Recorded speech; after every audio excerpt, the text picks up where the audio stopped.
Now I don't know much about baseball, but I have had the pleasure of actually playing some nes-Baseball games, so here we go. Start with Baseball Simulator 1000. As you can see, you've got all your menu screens here, so you can use exhibition or season. And you can choose between all your different leagues. I imagine each league has different quality teams or something like that, so better quality teams. I've chosen the Ultra League there, and here's the interesting thing, you can choose your different stadiums. You've got Dome, Town, Grass, Harbour, Brown, and weirdly, Space. You can actually play baseball in space, which is quite a that's quite strange, really, isn't it? But quite cool at the same time. Really, it's something unique. Anyway,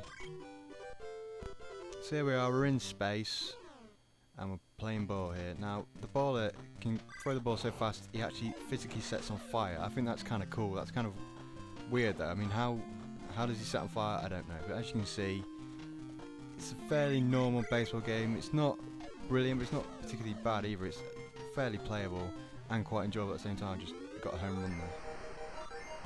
Now I played in other different arenas as well, and there's no real difference between each one.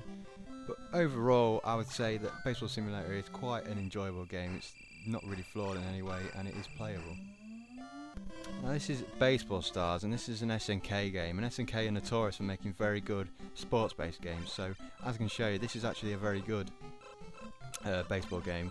And I've decided to play as the Ninja Black Sox against the Japanese Robins.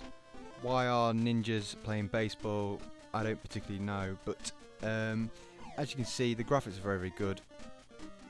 Sort of very accessible, and the gameplay is very accessible as well. There's real fluidity to it, and it is very easy to pick up and play and to understand as well. This is definitely one of my favourites. I mean, it's really immersive game, and it's very enjoyable, and there's a lot I like about it, really. Time for a home run. Oh yes. Home run. Now there's a sequel, Baseball Stars 2, and this is basically the same as Baseball Stars 1, but it has updated teams, updated stadiums, and updated graphics. I've decided to play as the Boston Apaches, which is a slight racial stereotype, but anyway, let's carry on. The gameplay, everything is more or less the same, it's just an updated version, but it is still just as enjoyable and just as playable. Now, Bases Loaded was another long-running baseball series on the NES. There was 4 of these games, and personally I don't like this as much. I would say this is probably more for hardcore baseball fans, and it's a little bit flawed personally in my opinion. I think the gameplay isn't quite as good as the previous ones. Firstly, you've got this weird sort of attacking front view rather than behind like the previous ones, and this is a lot more complex in order to actually hit the ball, and it takes a bit of a while to get used to. Also, the players have a sort of weird it's almost like they're on ice. They kind of move like they're on ice, which is very annoying after a while. Now there's Bases Loaded 2, which is basically a sequel to Bases Loaded 1, and it's more or less the same type of game, same type of gameplay as well. As you can see right about now, you've still got the front attacking view, which I don't particularly like because it's very difficult to get used to, and it's very difficult to actually hit the ball this way.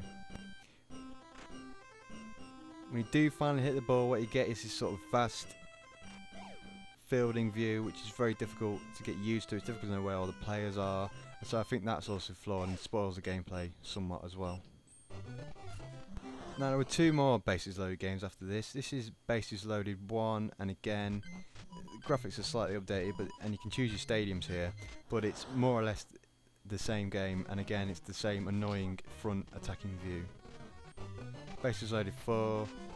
Again, this is a bit more accessible, I think, in terms of the menu screens and things like this, but again you've got this annoying front attacking view, which you just can't get used to at all.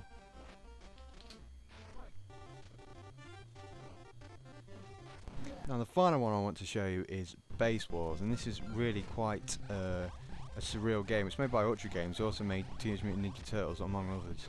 And as you can see, you start off in what seems to be perfectly normal. I mean, Chicago versus New York, but this whole game involves cyborgs I mean, this game is really surreal. I mean, even the home run animation is kind of surreal, as I can show you now.